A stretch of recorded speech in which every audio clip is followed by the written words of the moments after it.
This is Motoring Today, the Philippines' premier and longest-running weekly motoring news and features TV and online magazine. I am Ray Louie Gamboa. And I'm Tin Gamboa. Here are this week's features to watch out for.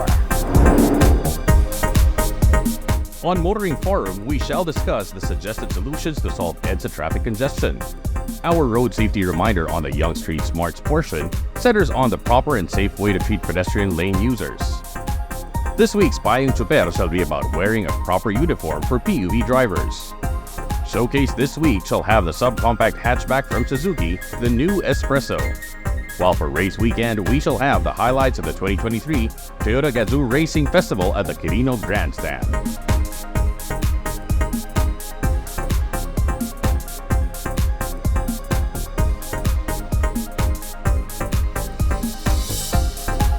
All these plus the latest news in transportation and traffic management, as well as developments in the automotive industry, are on this week's episode of Motoring Today. Join us.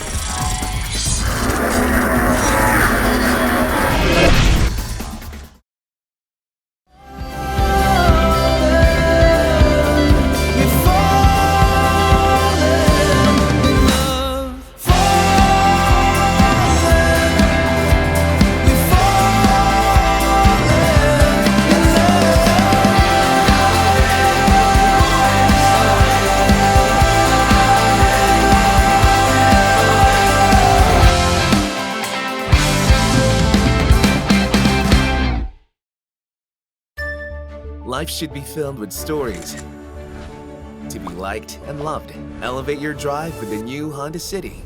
Take value and performance to the next level so you can view more places and check into new experiences. With Honda Sensing, you can do all these with peace of mind with its modern design and advanced features. The new Honda City is for those who are ready to step up their game. The new Honda City. Elevate your drive.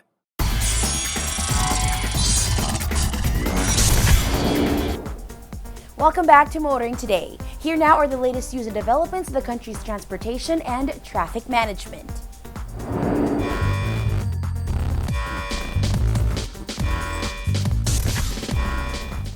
Certificates of public convenience can again be sold and transferred among operators. The Land Transportation Franchising and Regulatory Board is again allowing the sale and transfer of certificates of public convenience or CPCs. The LTFRB issued Memorandum Circular 2023-027 lifting the prohibition on the acceptance of applications for sale and transfer, whether voluntary or involuntary, of CPCs. Back in 2016, the LTFRB ordered a stop to the sale and transfer of CPCs to solve the problem of buy and sell operators who abused and hijacked the franchising process, trafficking in CPCs and franchises at a huge profit. MC 2023-027 sets new guidelines on the transfer of CPCs that provide safeguards and parameters to deter the fraudulent scheme. The LTFRB decided to lift the prohibition following a review of the Memorandum Circular 2016-010 on the request of transport groups. Lifting the ban will allow operators to easily join the Public Utility Vehicle Modernization Program since they will be able to transfer and register their vehicles much faster, according to the LTFRB. They also added that it will be easier to distribute aid to operators through such government programs as the Pantawid Pasada or fuel subsidy program of the government. Will lifting the ban on the sale and transfer of CPCs affect the LTFRB's efforts to rationalize routes for the PUV modernization program? Here's hoping the effect will be for the common good.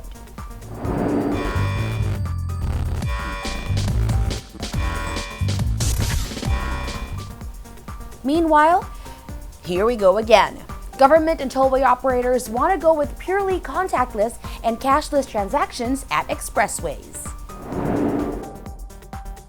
The Toll Regulatory Board is again pushing for cashless and contactless payment of toll at all expressways, targeting September 1, 2023 as the start of what it called a 2-month dry run of the renewed initiative. Soon after the TRB announced the dry run, San Miguel Corporation said it was ready to implement purely cashless and contactless toll collection at its tollways. SMC toll expressways include the South Luzon Expressway or SLEX, the Southern Tagalog Arterial Road or STAR, Skyway at Grade, and Skyways 1, 2, and 3, the NAIA Expressway, and the Tarlac-Pangasinan-La Union Expressway or TPLEX. SMC said that during the dry run, only vehicles with an active AutoSweep RFID account will be allowed into SMC's toll expressways. Toll personnel will install RFID stickers on vehicles that enter the SMC Expressway without AutoSweep RFIDs. They will also take photos of the vehicle license plate and secure the motorist's mobile number. Motorists are then asked to later complete the registration process via the AutoSweep RFID website. Motorists who refuse to have an RFID sticker installed and go through the registration process will have their license plates recorded and tagged and may be issued violation tickets for obstructing traffic, said the SMC. Will we finally see the end of cash lanes at tollways following this government-mandated dry run? Or will government again blink in a standoff with motor vehicle owners refusing to be part of the RFID crowd? That we still have to see.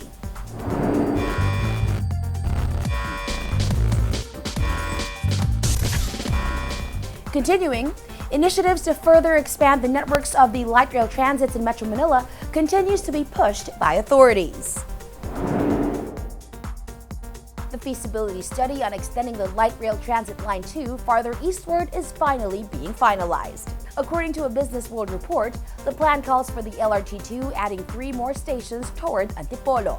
Citing an interview with Light Rail Transit Authority Administrator Hernando T. Cabrera, the report said that once finalized, the Kogyo Extension Study will be submitted to the National Economic and Development Authority. NEDA will then decide whether the project will be locally funded or be a public-private partnership initiative. Cabrera also revealed that funding is still being secured for the westward extension of LRT2 towards Pier 4. The westward extension also calls for adding 3 more stations at Tutuban, Divisoria, and Pier 4. And finally, cycling commuters have been complaining about other vehicles using or blocking the bike lanes. The MMDA is finally acting on those complaints.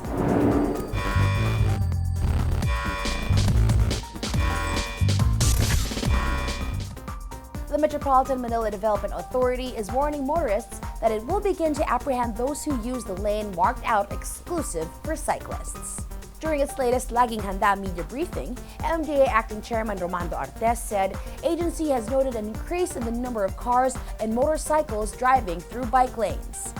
Artes said the MMDA will begin citing and ticketing motorists for violating the lane meant to keep cyclists safe. At the same time, Artes said the MMDA was studying the feasibility of setting aside one lane on major thoroughfares like EDSA to be shared exclusively by bicycles and motorcycles. The MMDA will consult stakeholders including motorcycle riders and cyclists on this plan. Guidelines for how this will be implemented to make it safe for all motorists are being formulated before submission to the Department of Transportation for approval. Meanwhile, the MMDA is looking at constructing elevated walkways and bikeways on EDSA as a long-term solution for easing traffic congestion and to encourage the use of active transportation. A feasibility study, including detailed engineering design, is being conducted for this, said Artes.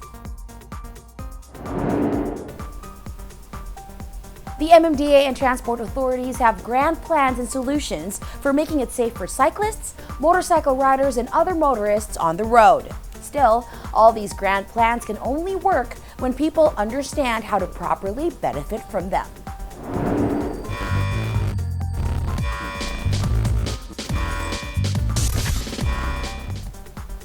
And those are the latest news and developments in transportation and traffic management. Coming up next is Motoring Forum, brought to you by Suzuki Philippines.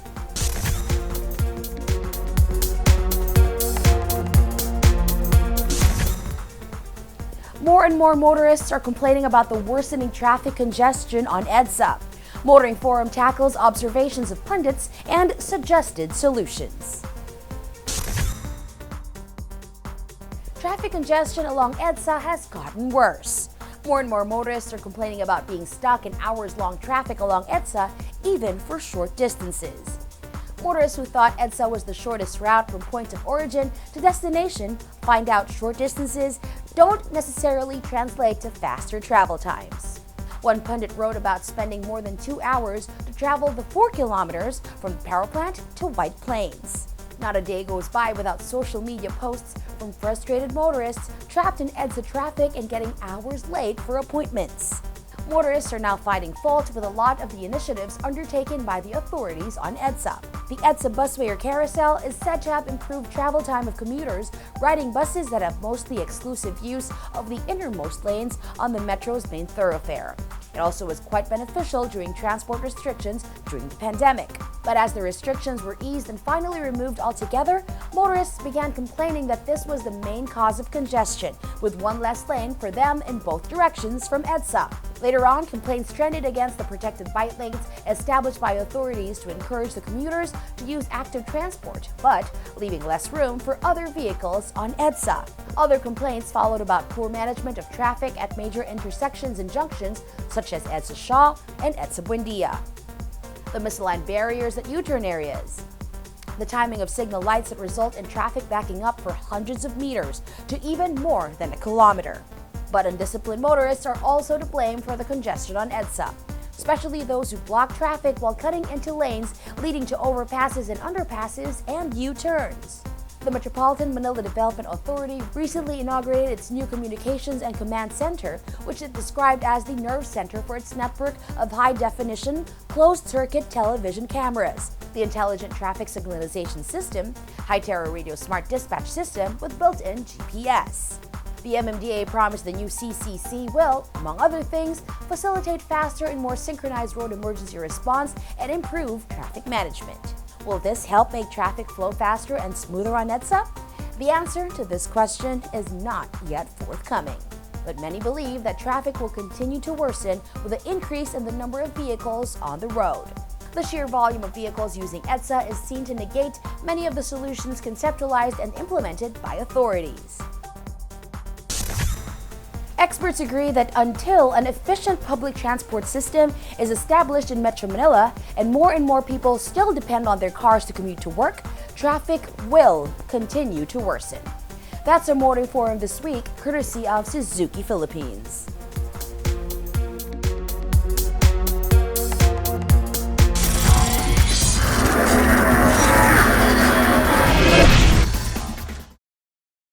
At the core of Toyota Gazoo racing lies motorsports DNA. Combine that with the Philippines' best-selling sedan, you get the Vios GRS.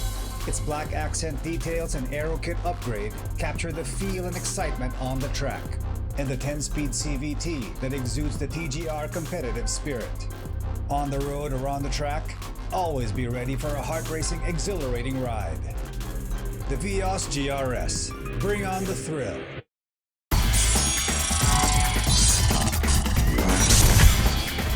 You're back with us here on Motoring Today, and we now have this week's important motoring tips, starting off with some road safety reminders from Toyota Motor Philippines.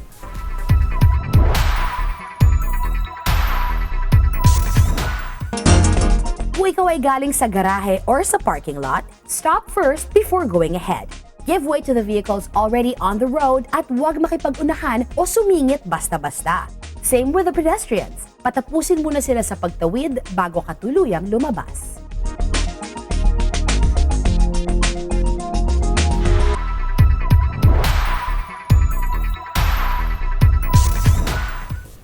Continuing with this week's edition of Motoring Today, let's now focus on proper driver's demeanor, especially for those driving PUVs. Here's Spying Chuper this week.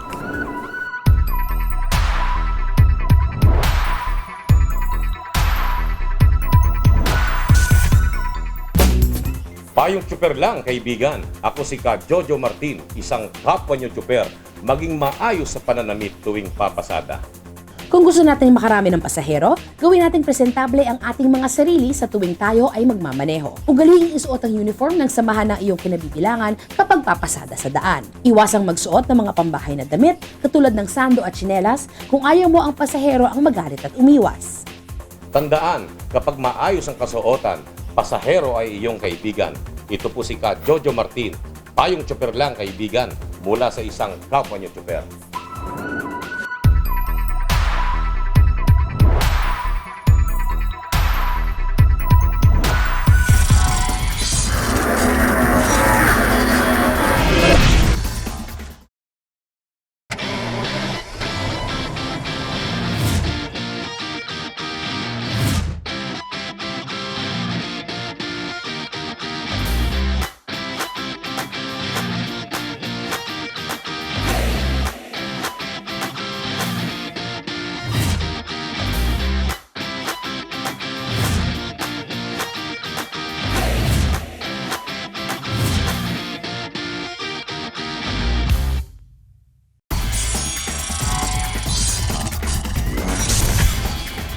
Welcome back to Motoring Today. World of Motorsports is next.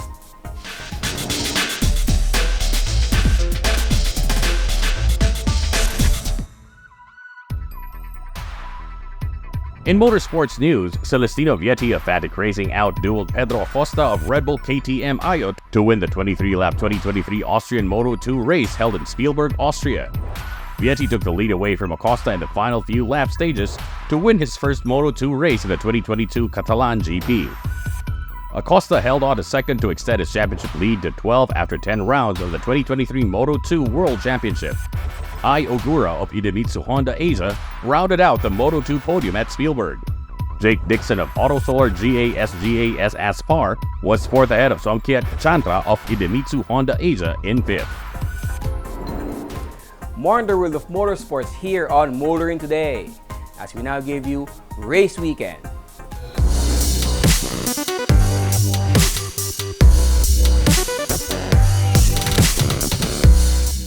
This race weekend takes us to two magical days, a Wednesday and a Thursday, at the Carino Grandstand, with, of all people, Toyota Motor Corporation Chairman Akio Toyoda, leaving many racing aficionados spellbound with stunts on board the Toyota GR Yaris WRC rally car and a Toyota GR86. Here are highlights of the 2023 Toyota Gazoo Racing Festival.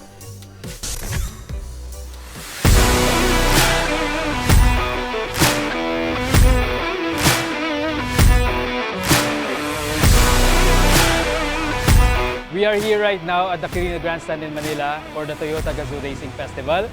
So we are calling this Toyota's greatest gathering of all things Gazoo racing.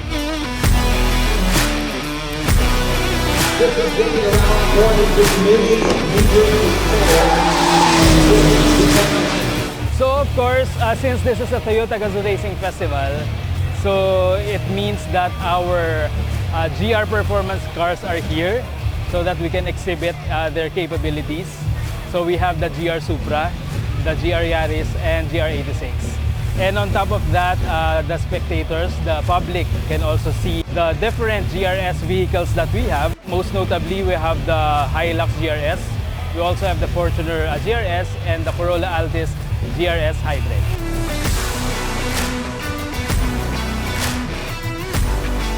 For this event, we've got the best Filipino drifters, we've got the best Japanese rally car drivers and drifters, and I tell you, it is an amazing show. The Japanese guys have come in, shown us the way, and Filipino talent has followed very, very quickly.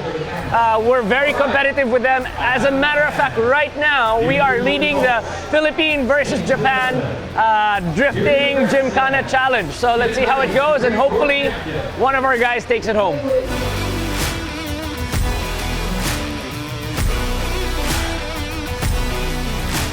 A few months ago, I got an invite from Tuason Racing if I was interested to join an event by Toyota.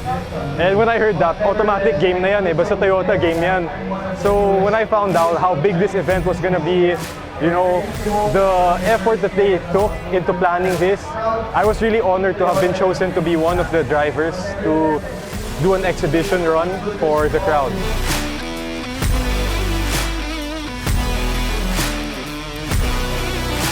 You know these cars that we're using now, lahat ito, these are factory cars. So when you walk into the showroom and you want to buy one, ganito na yun eh. We don't change anything. Kahit gulong lahat, stock gamit natin eh. So I can say na these cars are definitely reliable. They're already ready to rip from the factory, from the dealership floor. And they're all different in terms of characteristics, but I enjoy driving each and every one of these cars, the Supra, the 86, and the Yaris.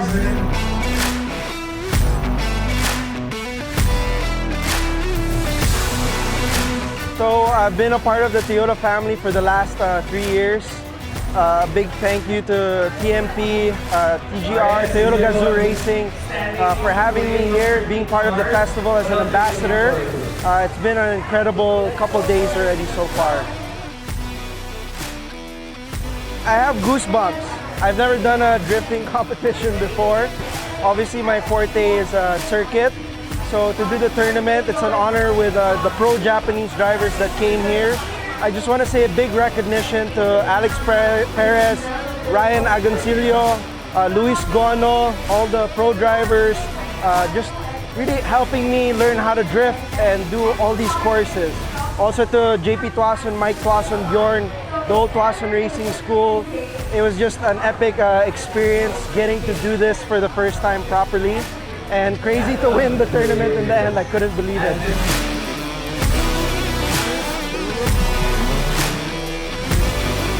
Actually, I was called by, I think, Toyota or Tuason Racing to join this event, to be one of the Filipino representatives. Well, first of all, I'd like to thank Toyota Philippines, Toyota Gazoo Racing Philippines, also TRS for getting me, and I'm very privileged to be one of the drivers called to this event.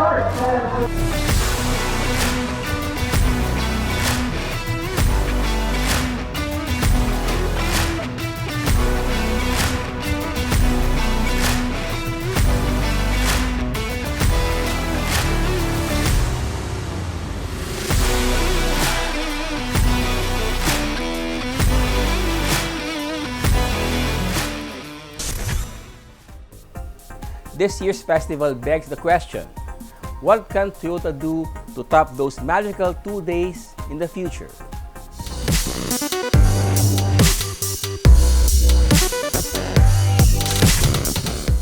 And that's this week's World of Motorsports.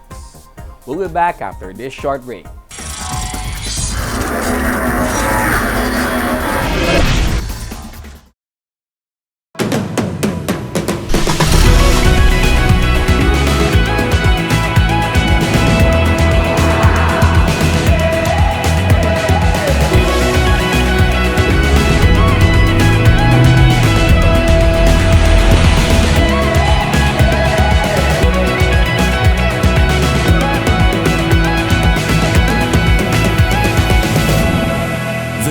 Isuzu Mu-X.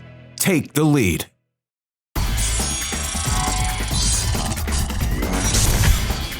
Our car of the week is next on Showcase, courtesy of Prudential Guarantee.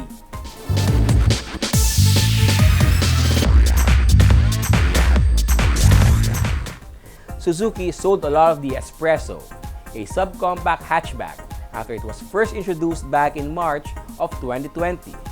This showcase takes a look at the new Espresso rolled out this year. When Suzuki Philippines first rolled out the Espresso into the local subcompact hatchback market, it was an immediate sensation. Many believed this was mainly because it looked like a proper SUV in proportion rather than size. It was also very affordable, arriving at a time of very limited public transport at the tail end of the pandemic. The first Espressos were only available with a manual tranny mated to a 1-liter 66-horsepower gasoline engine, but still sold in good numbers. Some believed more Espressos could be seen on the roads if an automatic option was available. This year, Suzuki unveiled a refreshed Espresso with an automatic transmission. The new Espresso is offered in 2 variants, the Espresso GL-MT and the GL AGS. To many, the refreshed Espresso looked even more like an SUV in stance and design, although a small one at just 3,565mm long, 1,520mm wide, and 1,657mm tall with a 180mm ground clearance. The 2023 Espresso looked even bolder with a muscular front grille, front bumper, and the multi-reflector halogen headlamp. The rear also looked solid and distinctive with a C-shaped rear lamp. The 14-spoke machine-finished alloy wheels may look sporty, but the 165/70 R14 tires detract from this. Many think thicker tires would have made the Espresso look even more like an SUV. Inside the compact body of the 2023 Espresso is a cabin meant for 5 persons, including driver. It's a tight squeeze for 3 in the back, but no tighter than most compact hatchbacks in its class. The seats only come with fabric upholstery. Highlighting the modern-looking dash and the Espresso is the digital speedometer set in the center console. Under this is the new generation 7-inch touchscreen display for the audio system as well as other info about the vehicle. This is equipped with Bluetooth and smartphone linkage compatible with Android Auto and Apple CarPlay, AM/FM radio, USB and auxiliary inputs, and front speakers. There's an overhead microphone for hands-free phone conversations as well as controls on the steering wheel for Bluetooth and the audio system. Underneath the audio display are rotary dials for manually controlling the air conditioning system. AGS stands for Automatic Gear Shift, described by Suzuki as a state-of-the-art system it developed to enable a manual transmission to do automated gear changes or shifts without need of a clutch pedal and shifter. Both Espresso variants are powered by a new 1.0-liter dual-jet 3-cylinder 998cc gasoline engine that generates 66 horsepower and 89 Nm of torque. The powertrain drives the front wheels and is equipped with Engine Auto Stop Start System or EASS that automatically stops the engine when the vehicle is in idle to prevent unnecessary fuel consumption. The power numbers may not impress, but recent media test drives hosted by Suzuki showed the new Espresso GL AGS can comfortably climb the steep roads heading up to Baguio. Even on D or drive mode, the AGS also allows for safe overtaking maneuvers on city streets and highways. Judicious use of the AGS manual mode allows safe passing on some climbs and provides enough oomph for the rev-happy 1-liter engine to make driving fun. This is helped along by hill hold control as well as electronic stability program, which aids in cornering and ensures traction while accelerating or traversing wet pavement or slippery roads. The Espresso brakes use vented discs in front and drums in the rear to provide confident stopping power, aided along by ABS or anti-lock braking system. It sits higher than other subcompact hatchbacks on a suspension system that uses front McPherson struts in front and torsion beams in the rear. Electronic power steering adds to a nimble ride and makes a small hatchback all the more maneuverable, perfect for crowded and narrow urban streets. The Espresso also comes with adequate safety features that include dual airbags, seat belts for all passengers, child safety locks, side impact beams, seat belt warning, and door ajar warning. The new Espresso GL is listed at 620,000 pesos while the Espresso GL AGS is listed at 660,000 pesos.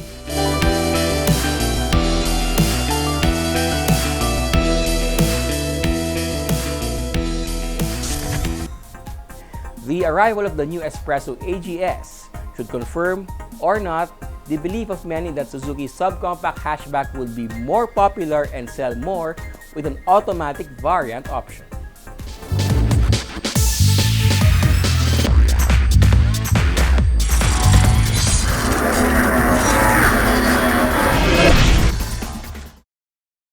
At the core of Toyota Gazoo racing lies motorsport's DNA. Combine that with the Philippines' best-selling sedan, you get the Vios GRS. Its black accent details and aero kit upgrade capture the feel and excitement on the track, and the 10-speed CVT that exudes the TGR competitive spirit. On the road or on the track, always be ready for a heart-racing, exhilarating ride. The Vios GRS. Bring on the thrill.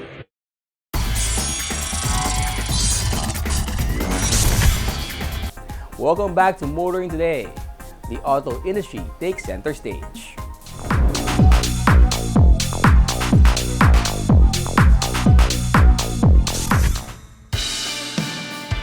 Toyota is investing 4.4 billion pesos to begin local assembly of the next generation Tamaraw at its Santa Rosa vehicle manufacturing facility. This was revealed by Toyota Motor Corporation Chairman Akio Toyoda during the 35th anniversary celebration of Toyota Motor Philippines at the Grand Hyatt Manila in Bonifacio Global City. Toyota led the presentation of the IMV0 concept on which the next generation Tamaraw is based. Two concepts were presented, a Tamaraw pickup and a Tamaraw modern PUV jeepney.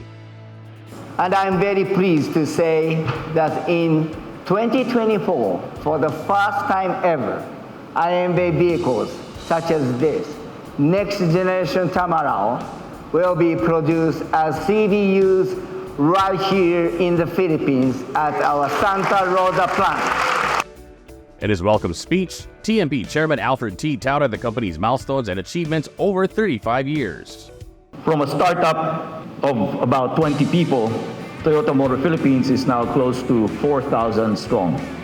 As of mid-year 2023, we have locally produced 1.03 million units in the factory, delivered a cumulative total of 2.24 million units to Filipino homes across all over the country.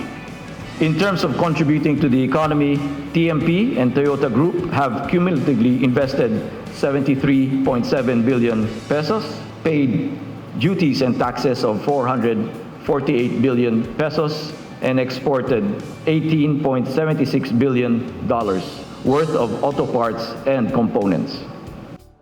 TMP Chairman T also outlined Toyota Motor Philippines' roadmap towards the future. Toyota's roadmap to a cleaner, carbon-neutral world includes multiple pathways. We believe it begins with hybrid electric vehicles that are fun to drive, yet helpful in reducing emission and increasing fuel efficiency, without the need for a charging infrastructure network. In time, as readiness for full battery electric charging stations mature and car users are more prepared to adapt these new technologies, Toyota will be there for you. Our mission is to provide mobility for all Filipinos based on which technology fits your needs and your circumstances.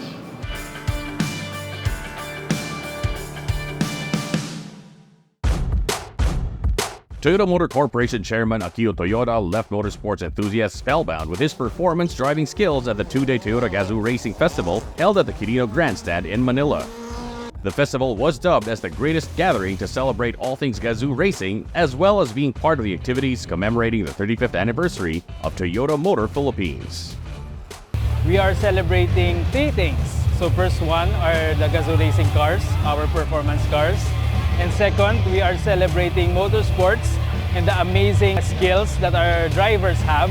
And lastly, we are celebrating unique fan experiences for all the fans and followers of Toyota Gazoo Racing and Toyota in general.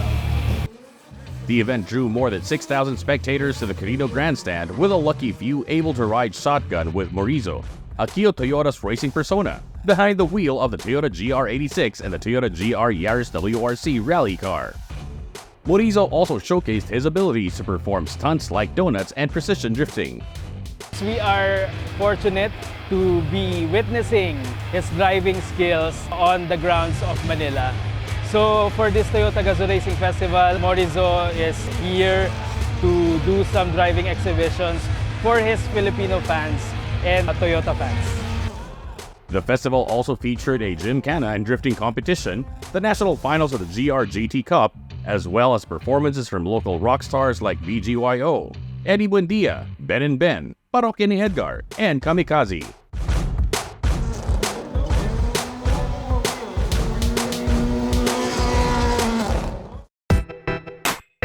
GAC Motor Philippines has brought in a four-wheel drive variant of the GS8, which has the same features as the two-wheel drive GS8, plus some enhancements, including additional drive modes for various terrains and a 10-speaker Alpine sound system.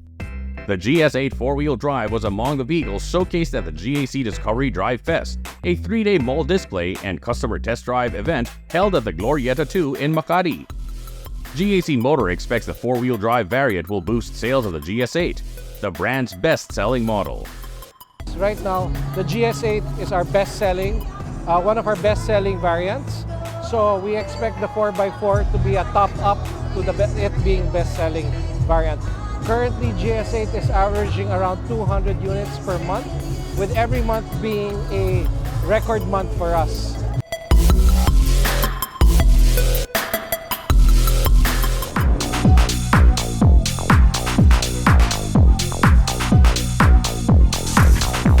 And that's the week that was in motoring. Thank you for joining us.